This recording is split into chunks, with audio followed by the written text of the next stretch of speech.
Breaking news చూస్తున్నాము. తమిళ రాజకీయాల్లో కీలక పరిణామాలు చోటు చేసుకుంటున్నాయి. గవర్నర్ని విజయ్ కలిశారు. ప్రభుత్వం ఏర్పాటుకు అనుమతి ఇవ్వాలంటూ కోరారు టీవీకే అధినేత విజయ్. 118 మంది ఎమ్మెల్యేల సంతకాలతో గవర్నర్ కలిశారు విజయ్. మంత్రుల లిస్టును కూడా గవర్నర్కి అప్పగించారు. గవర్నర్తో భేటీ తర్వాత వివరాలను వెల్లడించే ఛాన్స్ ఉంది. మరోపక్క కేరళ పర్యటనను గవర్నర్ విశ్వనాథ్ రద్దు చేసుకొని ప్రమాణ స్వీకారం కోసం ఉండబోతున్నట్టు తెలుస్తుంది. ఇటు రిసార్ట్ నుంచి టీవీకే ఆఫీస్కి విజయ్ ఎమ్మెల్యేలు చేరుకుంటున్నారు. ప్రభుత్వ ఏర్పాటుకు మెజారిటీ రాకపోవడంతో విజయ్ ప్రమాణ స్వీకారం ఆగిపోయింది. అసెంబ్లీలో బలం నిరూపించుకుంటానని గవర్నర్కి అపాయింట్మెంట్ కోరారు. గవర్నర్ని కలవడం జరిగింది. ఇప్పుడు గవర్నర్ అపాయింట్మెంట్ ఇటు మరోపక్క మాజీ సీఎం పళనిస్వామి కూడా కోరుతున్నారు. ఏఐడిఎంకే పార్టీ అధినేత పళనిస్వామి గవర్నర్ అపాయింట్మెంట్ ఎందుకు కోరారు, ఏ క్షణం ఏం జరుగుతుందో అని తీవ్ర ఉత్కంఠం అయితే నెలకొనుంది. మొత్తం మీద విజయ్ 118 మంది ఎమ్మెల్యేలకు సంబంధించి ఎమ్మెల్యేల సంతకాలతో గవర్నర్ని కలిశారు. ఆ 118 మంది ఎమ్మెల్యేలు ఎవరు? ఏఐడిఎంకే పార్టీకి సంబంధించిన ఎమ్మెల్యేలు ఎవరైనా ఉన్నారా? ఖచ్చితంగా ఉంటారు అంటూ ఇటు వాదనలు వినికిడి వస్తుంది. చాలా క్లియర్గా తన పార్టీకి సంబంధించిన వ్యక్తులు ఉన్నారు అంటూ అందుకే పళనిస్వామి కూడా గవర్నర్ అపాయింట్మెంట్ కోరారా? దీనికి సంబంధించి మరింత అప్డేట్ తీసుకునే ప్రయత్నం చేద్దాం. ఏపీ నుంచి మా ఇన్పుట్ ఎడిటర్ కృష్ణమోహన్ అందుబాటులో ఉన్నారు. కృష్ణమోహన్తో మాట్లాడి తెలుసుకునే ప్రయత్నం చేద్దాం. కృష్ణమోహన్, ఇంట్రెస్టింగ్ టర్న్ అవుట్ అని చెప్పాలి. ఫుల్ మెజారిటీ ఉంది అంటూ ఎమ్మెల్యేల సంతకాలను తీసుకొని గవర్నర్ దగ్గరికి విజయ్ చేరుకున్నారు. అంటే రేపు ప్రమాణ స్వీకారం ఏమైనా ఉండే అవకాశం ఉందా? డెఫినెట్ గా కొంత ఈ ఉదయం నుంచి జరుగుతున్న వరుస పరిణామాలు తమిళనాడులో టీవీకే అధ్యక్షుడు ఇప్పుడు నేరుగా 118 మంది ఎమ్మెల్యేల సంతకాలతో అందులో కేంద్ర మంత్రులు ప్రమాణ స్వీకారానికి సంబంధించిన ఎవరెవరు మంత్రులు వాళ్ళ కూడా పేర్లతో సహా కలిసి ఆయన గవర్నర్ కార్యాలయానికి చేరుకున్నారు. ఇప్పుడే గవర్నర్ కార్యాలయానికి చేరుకున్నారు. ఆయన లోక్ భవన్ కి లోపలికి వెళ్ళారు. మరి కాసేపట్లో ఆయన బయటకు వచ్చే పరిస్థితి. ఆయన బయటకు వచ్చిన తర్వాత ఏం మీడియాతో కూడా మాట్లాడతారని ఒక సమాచారం ఉంది. ఆయన ఏం మాట్లాడబోతున్నారు కూడా చూడాలి. అంటే నిన్నటి వరకు 118 మ్యాజిక్ ఫిగర్ కి 6 అంకెలు దూరంలో ఉన్న విజయ్ ఈ రోజు 118 అంకెల కి దాటారు. 118 అంకెలకి తన పూర్తి మద్దతు ఉంది. తనకు ముఖ్యమంత్రి అవకాశాన్ని కల్పించాలని గవర్నర్ ని మరోసారి కోరడానికి ఈ రోజు లోక్ భవన్ కి చేరుకున్నారు. లోక్ భవన్ తో ఈ రోజు మాట్లాడుతున్నారు. ఆయన ఎవరు పేర్లు ఇచ్చారు, మంత్రుల్లో ఎవరు పేర్లు ఇచ్చారు లేదు, దీనికి సంబంధించి గవర్నర్ ఏం చెప్పబోతున్నారు. Okay fine. ఇప్పుడు కానీ 118 ఆయన అనుకున్నట్టుగా 118 క్లియర్ గా అంకెలు గానీ ఉంటే దాని యాటిట్యూడ్ క్లియర్ గా ఉంటుంది. సో ఆయన ముఖ్యమంత్రి ప్రమాణం స్వీకారం చేయడానికి ముహూర్తం ఎప్పుడు పెట్టుకుంటే అప్పుడు మరోసారి యాక్సెప్ట్ చేస్తారు. కానీ ఇక్కడ 118 మంది లేకుండానే వెళ్ళారా అనేది కూడా ఒక చర్చ లేదు. 118 మంది కూడా వెళ్ళారు. లేకపోతే ఆయన మరోసారి ఫుల్ మెజార్టీతో వెళ్ళడానికి గవర్నర్ కార్యాలయానికి వెళ్ళరు అనేది మనకి స్పష్టమవుతుంది. సో డెఫినెట్ గా 118 మంది ఎమ్మెల్యేలు. అయితే అట్ ద సేమ్ టైం అదే టైంలో ఏఐడిఎంకే పళనిస్వామి కూడా గవర్నర్ అపాయింట్మెంట్ కోరారు. అంటే ఇక్కడ ఈ 6 మంది ఎమ్మెల్యేలు ఖచ్చితంగా ఏఐడిఎంకి సంబంధించిన ఎమ్మెల్యేలు విజయ్ కి మద్దతుగా నిలిచారు అనేది తెలుస్తుంది. ఎట్లాగో షణ్ముగం ఒక 27 మంది ఎమ్మెల్యేలతో ఆయన క్లియర్ గా కంప్లీట్ గా ఒక క్యాంప్ ని ఏర్పాటు చేసిన పరిస్థితి కూడా మనకి తెలుసు. సో అటువంటి సందర్భంలో ఇప్పుడు ఈ 6 మంది ఎమ్మెల్యేలు బహిరంగంగా 6 మంది ఎమ్మెల్యేలు ఏఐడిఎంకి నుంచి వచ్చారా, లేకపోతే ఎక్కడి నుంచి ఆయనకి మద్దతు పలికారు, ఎవరు సంతకాలు పెట్టారు అనేది కూడా కొంత తెలియాల్సిన పరిస్థితి. ఓవరాల్ పిక్చర్ లో చూసుకుంటే ఓకే, పవర్ గేమ్ లో విజయ్ తను అనుకున్న 118 సీట్లని సాధించారు. అందుకే ఆయన మంత్రివర్గ విస్తరణ పేర్లతో సహా ఆయన నేరుగా గవర్నర్ ని కలవడానికి వచ్చేసారు. ఈ గవర్నర్ లో రేపు ఆయన ఓకే మీరు ఎప్పుడు పెట్టుకుంటానన్న కూడా ఆయన సిద్ధము అంటే రేపే ప్రమాణ స్వీకారం కూడా జరిగే అవకాశం ఉంటుంది.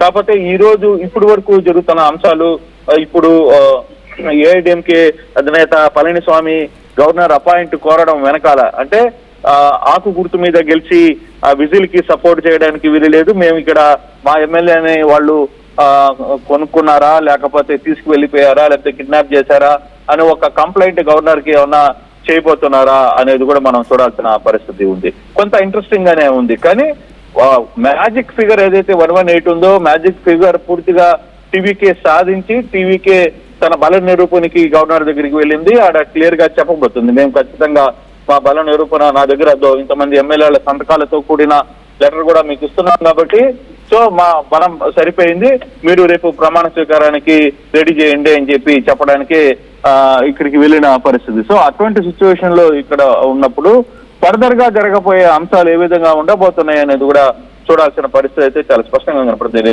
ఆ పళనిస్వామి గవర్నర్ ని కలిసి ఆయనే మాట్లాడబోతున్నారు, గవర్నర్ కి ఎటువంటి కంప్లైంట్ చేయబోతున్నారు, తన ఎమ్మెల్యేని గెలిచిన మా గుర్తు మీద గెలిచిన ఎమ్మెల్యేలని టీవీకే తీసుకువెళ్లిపోయింది అని చెప్పబోతున్నారా, లేకపోతే ఫర్దర్ గా ఇంపాక్ట్ దానికి సంబంధించిన ఇంపాక్ట్ ఏ విధంగా ఉండబోతుంది అనే అంశాన్ని కూడా కొంత చూడాల్సిన పరిస్థితి అయితే ఉంది. పళనిస్వామి గవర్నర్ ముందు ఏం చెప్పబోతున్నారు అని కూడా చూడాల్సిన పరిస్థితి అయితే. మొత్తం మీద విజయ్ తన 118 మ్యాజిక్ ఫిగర్ ని తీసుకుని ఆ ఎమ్మెల్యేల సంతకాలని తీసుకుని గవర్నర్ ని కలుస్తున్నారు, గవర్నర్ కి ఇంట్లోకి వెళ్ళారు.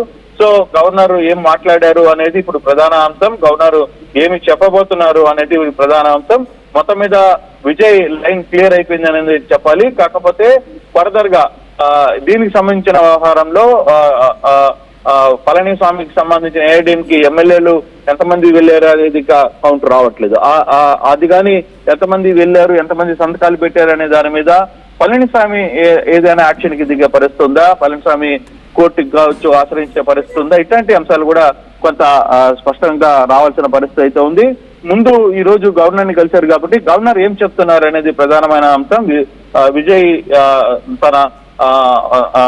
తన రోల్ ని ఏ విధంగా ప్లే చేయబోతున్నారు, రేపు ప్రమాణ స్వీకారానికి రేపే పెట్టుకుంటారా ఎల్లుండి పెట్టుకుంటారా అనేది చూడాలి. బహుశా సిద్ధమైతే రేపే ప్రమాణ స్వీకారం కూడా ఏర్పాట్లు అన్ని కూడా జరిగిపోయే అవకాశాలు చాలా స్పష్టంగా కనపడుతున్నాయి. Kalyan. Right Krishnamohan, thanks for the latest update. మొత్తం మీద సిరీస్ ఆఫ్ ఈవెంట్స్ ఒకసారి మనం చూస్తే కనుక మొదటి నుంచి ఇప్పటిదాకా ఇటు Vijay party TVK party single largest పార్టీగా ఒకసారి ఆవిర్భవించిన తర్వాత అప్పటి నుంచి సిరీస్ ఆఫ్ ఈవెంట్స్ ఒకసారి చెప్పే ప్రయత్నం చేస్తాం. మొదటగా సీఎంగా తనకు కావాల్సిన తన సెక్యూరిటీ కావచ్చు, అడ్వైజర్స్ కావచ్చు, ఒక ప్రోటోకాల్ ఏదైతే ఒక చీఫ్ మినిస్టర్ ప్రోటోకాల్ ఉంటుందో అది ఇమీడియట్గా విజయ్ ఇంటికి చేరుకుంది. దాని తర్వాత మిగతా పార్టీలకు సంబంధించిన వ్యక్తులు కానీ త్రిష కానీ ఇలా చాలామంది విజయ్ దగ్గరికి వెళ్ళి మాట్లాడి దాని తర్వాత అక్కడి నుంచి వెళ్ళడం జరిగింది. మొత్తం మీద ఎవరొకరు మెజారిటీ ఖచ్చితంగా ఇటు కాంగ్రెస్తో పాటు మిత్రపక్షాలు అంటే సిపిఐ సిపిఎం ఇలాంటి పార్టీస్ అన్నీ కూడా వాళ్ళ మద్దతును తెలుపుతాయి. తను మే 6న గవర్నర్ని కలుస్తారు, దాని తర్వాత మే 7 చెన్నైలోని నెహ్రూ స్టేడియంలో ఆయన ప్రమాణ స్వీకారం చేస్తారు అనుకున్నాం. కానీ ఒక్కసారిగా పొలిటికల్ గేమ్ అంతా షిఫ్ట్ అయిపోయింది. గవర్నర్ 118 ఎమ్మెల్యేల సంతకాలు తీసుకొని వస్తేనే నేను కాన్ఫిడెంట్గా మీ గవర్నమెంట్ స్టేబుల్గా ఉంటుందన్న ఉద్దేశంతో నేను అనుమతిస్తాను అప్పుడు అంటూ గవర్నర్ ఒక్కసారిగా షాక్ ఇచ్చారు. దాని తర్వాత గవర్నర్ కేరళకి వెళ్ళిపోబోతున్నారు అంటూ కూడా స్టేట్మెంట్ వచ్చింది. మొదటగా విజయ్ 14 రోజుల సమయాన్ని కోరారు బల ప్రదర్శన చేసుకోవడానికి, తన స్ట్రెంగ్త్ని అలాగే గవర్నమెంట్ ఫామ్ చేయడానికి కావాల్సిన ఆ strength, at the same time ministers cabinet ministers వీళ్ళందరినీ చూపించుకోవడానికి 2 వారాల సమయం అడిగినా కూడా గవర్నర్ ఏమాత్రం కాన్ఫిడెన్స్ లేదు నాకు అంటూ ఆయన బ్యాక్ డ్రా చేశారు. ఇప్పుడు లేటెస్ట్ మళ్ళీ సిరీస్ ఆఫ్ ఈవెంట్స్లో మళ్ళీ చూస్తే ఒకసారి డిఎంకే నిన్న క్లియర్గా ఒక స్టేట్మెంట్, స్టాలిన్ ఒక స్టేట్మెంట్ ఇచ్చాడు. ఏమని అంటే ప్రజల తీర్పుని నేను గౌరవిస్తాను, ఖచ్చితంగా విజయ్ గవర్నమెంట్ ఫామ్ చేయాలి అండ్ నేను వాళ్ళ తీర్పుని నేను గౌరవిస్తున్నాను, ప్రజల తీర్పుని నేను అపోజిషన్లోనే ఉంటాను అంటూ స్టాలిన్ ఒక స్టేట్మెంట్ ఇచ్చాడు. మరోపక్కన ఏఐడిఎంకే అలాగే ఏఐడిఎంకే పార్టీలో చీలిక వచ్చింది అంటూ వార్తలు వస్తున్నాయి. షణ్ముగం అనే ఒక ఎక్స్ మినిస్టర్, మన పైన రైట్ సైడ్ విజువల్లో చూస్తున్నాం, పాండిచేరికి సంబంధించిన ఒక రిసార్ట్లో 27 మంది ఏఐడిఎంకేకి సంబంధించిన ఎమ్మెల్యేతోని ఆయన అక్కడ రిసార్ట్ రాజకీయాలు నడుపుతున్నారంటూ. మరోపక్కన ఇవాళ విజయ్ గవర్నర్ని కలిసి 118 ఎమ్మెల్యేలకు సంబంధించిన సంతకాలు అలాగే మినిస్టర్స్కి సంబంధించిన వాళ్ళ పేర్లను కూడా, క్యాబినెట్ మినిస్టర్స్కి సంబంధించిన పేర్లను కూడా గవర్నర్కి 11 గంటల సమయంలో ఆయన సబ్మిట్ చేశారు. ఎట్ ద సేమ్ టైం ఇటు ఏఐడిఎంకే పార్టీ అధినేత పళనిస్వామి కూడా గవర్నర్ అపాయింట్మెంట్ అడిగారు. మరి తన పార్టీకి సంబంధించిన ఎమ్మెల్యేలు డిఫెక్షన్ ఎమ్మెల్యేలుగా పార్టీ మారుతున్నారు అని ఆయన కంప్లైంట్ చేయడానికి గవర్నర్ టైం అడిగారా, ఇతర కారణాలు ఏమైనా ఉన్నాయని వాటికి సంబంధించిన డీటెయిల్స్ రావాల్సి ఉంది. మొత్తం మీద ఈ సిరీస్ ఆఫ్ ఈవెంట్స్ గవర్నర్ మొదటిసారి టైం ఇవ్వకపోవడం, ఈసారి టైం ఇవ్వడం, వీటన్నిటిపైన ఇటు నటుడు ప్రకాష్ రాజ్ కూడా దీనిపైన స్పందించారు. ఆయన కూడా సోషల్ మీడియా మాధ్యమంలో ఒక ట్వీట్ కూడా చేశారు. దాన్ని కూడా ఒకసారి చదివి వినిపించే ప్రయత్నం చేస్తా. This governor's behaviour is disgusting, unacceptable and unconstitutional. రాజ్యాంగబద్ధమైంది కాదు, ఎవరు అంగీకరించకూడదు దీన్ని, అండ్ డిస్గస్టింగ్ అంటున్నాడు. ఎంతో దౌర్భాగ్యం అంటూ కూడా ఆయన అంటున్నాడు గవర్నర్ బిహేవియర్. ఎందుకంటే విజయ్కి సింగిల్ లార్జెస్ట్ పార్టీగా మెజారిటీ ఉన్నప్పుడు ఆయనని సీఎంగా ఆయన పదవి తీసుకోవడానికి ప్రమాణ స్వీకారం చేయడానికి గవర్నర్ సపోర్ట్ చేయాల్సింది పోయి చేయలేదు. వీ మే హ్యావ్ డిఫరెన్సెస్, అంటే నాకు టీవీకే పార్టీకి కావచ్చు, ఈ పార్టీలకు సంబంధించి నాకు వాళ్ళకి కొంత డిఫరెన్సెస్ ఉండొచ్చు, ఎథికల్గా మేము వాళ్ళ ఆలోచనలు వేరుగా ఉన్నా కూడా, but Vijay has got the mandate. ఆయనకి సింగిల్ లార్జెస్ట్ పార్టీగా మెజారిటీ ఉంది కదా విజయ్కి. He should be allowed to claim his right on the floor of the house. So ఆయన ఖచ్చితంగా ఆయనకు చీఫ్ మినిస్టర్గా ఆయన ప్రమాణ స్వీకారం చేయాలి. హౌస్లో ఆయన బల ప్రదర్శన చేసుకోవడానికి ఆ గడువు అలాగే ఆ ఆపర్చునిటీ ఖచ్చితంగా ఇవ్వాల్సింది పోయి ఇలా గవర్నర్ బిహేవ్ చేయడం అనేది సరైంది కాదు అంటూ ప్రకాష్ రాజ్ కూడా ట్వీట్ చేశారు. మొత్తం మీద దీనికి సంబంధించి మీరేమనుకుంటున్నారు? సిరీస్ ఆఫ్ ఈవెంట్స్ గురించి మొత్తం మాట్లాడుకున్నాం, మరొకసారి చెప్పే ప్రయత్నం చేస్తా. మొదటగా సింగిల్ లార్జెస్ట్ పార్టీగా టీవీకే నుంచి విజయ్ సింగిల్ లార్జెస్ట్ పార్టీగా టీవీకే ఆవిర్భవించిన తర్వాత దాని తర్వాత మొదటగా ఏమైంది? మొదటగా గవర్నర్ మీ మెజారిటీని ఇమీడియట్గా చూపిస్తేనే, కాన్ఫిడెన్స్ని చూపిస్తేనే నేను మిమ్మల్ని అనుమతిస్తాను ప్రమాణ స్వీకారానికి అంటూ గవర్నర్ ఒక షాక్ ఇచ్చారు. ఇంకో పక్కన డిఎంకే చాలా క్లియర్గా లేదు, ప్రజల అభిప్రాయాన్ని నేను గౌరవిస్తాను, నేను ఆపోజిషన్లోనే ఉంటాను అంటూ స్టాలిన్ స్టేట్మెంట్ చేశాడు. మరో పక్కన ఏఐడిఎంకే బ్యాక్ ఛానల్స్లో మరి టీవీకేతో ముందుకెళ్లాలని ప్రయత్నం చేసిందా? ఎలక్షన్స్ ముందైతే అన్ని పార్టీలు, ఇటు కాంగ్రెస్ కూడా సీట్స్కి సంబంధించి షేరింగ్లో టీవీకేతోని ఒక కన్క్లూషన్, ఒక క్లారిటీ లేక కాంగ్రెస్ బ్యాక్ డ్రా చేసింది. కాంగ్రెస్కి టీవీకే అంటే విజయ్ ఒక 60 సీట్లు ఇస్తానని విజయ్ చెప్పాడు. కానీ కాంగ్రెస్ ఒక 70 నుంచి 80 సీట్లు కావాలని అడగడంతో మొత్తానికైతే ఆ అలయన్స్ వర్కౌట్ అవ్వలేదు. దాని తర్వాత ఏఐడిఎంకేతో కూడా పోల్స్ కంటే ముందు ఒక అలయన్స్ని ఫామ్ చేసుకునే ప్రయత్నం చేశాడు, అది కూడా వర్కౌట్ అవ్వలేదు. కానీ ఇప్పుడు తర్వాత కట్ చేస్తే సీన్ ఏంటంటే ఏఐడిఎంకేకి సంబంధించిన ఒక ఎక్స్ మినిస్టర్ షణ్ముగం అనే ఒక మినిస్టర్, పాపులర్, ఒక స్ట్రాంగ్ హెవీ వెయిటెడ్ పొలిటీషియన్ అని చెప్పొచ్చు, తనతో పాటు ఇప్పుడు 27 మంది ప్రస్తుతానికి పాండిచ్చేరిలోని ఒక రిసార్ట్లో ఉన్నారు. ఆ రిసార్ట్ నుంచి మరి వాళ్ళు డైరెక్ట్గా గవర్నర్ని కలిశారా, లేకపోతే లేఖలు రాసి విజయ్కి పంపించారా, వాళ్ళు ఆమోదిస్తున్నట్టు సపోర్ట్ చేస్తున్నట్టు? మొత్తం మీద ఏఐడిఎంకే పార్టీ 2గా చీలిపోబోతుంది. పళనిస్వామి ప్రస్తుతానికి గవర్నమెంట్ అపాయింట్మెంట్ అడిగారు. ఎందుకు? తన పార్టీకి సంబంధించిన ఎమ్మెల్యేలు డిఫెక్షన్గా మారుతున్నారు, వాళ్ళు ఖచ్చితంగా టీవీకేకి సపోర్ట్ చేస్తున్నారు, మా పార్టీ మీద మా సింబల్ మీద గెలిచి వాళ్ళు టీవీకేకి సపోర్ట్ చేస్తున్నారని గవర్నర్ని కంప్లైంట్ చేయడానికి, అంటే ప్రమాణ స్వీకారాన్ని అడ్డుకునే ప్రయత్నం ఏమైనా చేసే అవకాశం ఉందా పళనిస్వామి? మొత్తం మీద దీనికి సంబంధించి మీరేమనుకుంటున్నారు? విజయ్ ప్రమాణ స్వీకారం ఇవాళ రేపు జరగబోతుంది అనుకుంటున్నారా? గవర్నర్ ఆమోదించబోతున్నారా?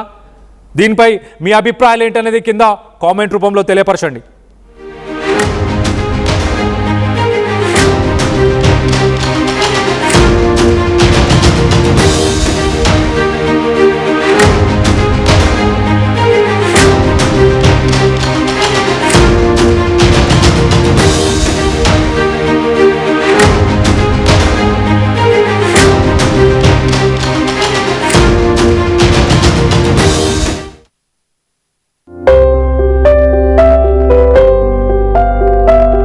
చిన్న చిన్న ఆనందాలు 35 ఏళ్లుగా నా జీవితంలో లేవు. 35 ఏళ్లుగా నేను డైపర్లలో బ్రతికాను. 6 సెంటీమీటర్ల ఫిస్టులా నా మూత్రాశయంలో లీకు కారణమైంది. ఎవరూ నాకు సహాయం చేయలేకపోయారు. ఏఐఎన్యూలో వైద్యులను కలిసే వరకు అక్కడ వారు రోబోటిక్ శస్త్రచికిత్సతో నాకు పరిష్కారం ఇచ్చారు. వారు నా ఆత్మవిశ్వాసాన్ని కూడా తిరిగిచ్చారు. Precision care makes it possible. The Center for Robotic Surgery at AINU